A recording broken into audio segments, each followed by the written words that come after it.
Satuan Narkoba Polres Langsa menciduk seorang oknum personil Polres Aceh Timur bersama 7 orang lainnya termasuk satpam salah satu universitas di Kota Langsa setempat.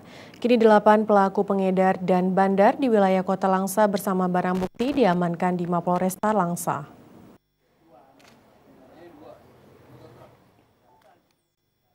Dari ke-8 pelaku yang diciduk ketika pesta narkoba, 1 diantaranya adalah oknum polisi yang bertugas di wilayah hukum Polres Aceh Timur, serta seorang satpam yang bertugas di universitas yang ada di Kota Langsa setempat. Mereka diamankan karena memiliki serta mengedarkan sekaligus mengajak generasi muda untuk menggunakan narkoba di halaman kampus, serta perkampungan yang berada di Kota Langsa. Dari hasil tangkapan tersebut, polisi berhasil menyita puluhan paket ganja siap edar, serta setengah kilogram ganja yang masih terbungkus di dalam kertas kantong plastik. Kapolres Kota Langsa AKBP Sunaria SIK mengungkapkan dari ke-8 pelaku itu, 2 diantaranya adalah satpam serta oknum anggota polisi Aceh Timur, yang sedang dalam proses persidangan kode etik di Polres setempat. Anggota Polres Aceh Timur ini, dia bisa kita kategorikan sebagai bandar ya. Karena apa?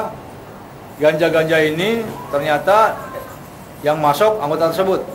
Oknum ini kita koordinasikan dengan Polres tetangga ya, dengan Aceh Timur tentunya kita akan serahkan, kemudian juga kita proses KKE. Dan yang bersangkutan juga ternyata sudah diproses, sedang dalam proses KKE. Sedang dalam proses pemecatan juga. Karena menurut setelah kita koordinasikan, menurut informasi dari Polres Aceh Timur bahwa yang bersangkutan sudah hampir 3 bulan disersi ya, 3,5 bulan. Kini ke-7 tersangka itu akan dikenakan Undang-Undang Narkotika dan 1 oknum kepolisian tersebut akan diserahkan ke Polres bersangkutan sambil menunggu hasil sidang kode etik kepolisian di Polres Aceh Timur. Dari Langsa, Aceh TV melaporkan.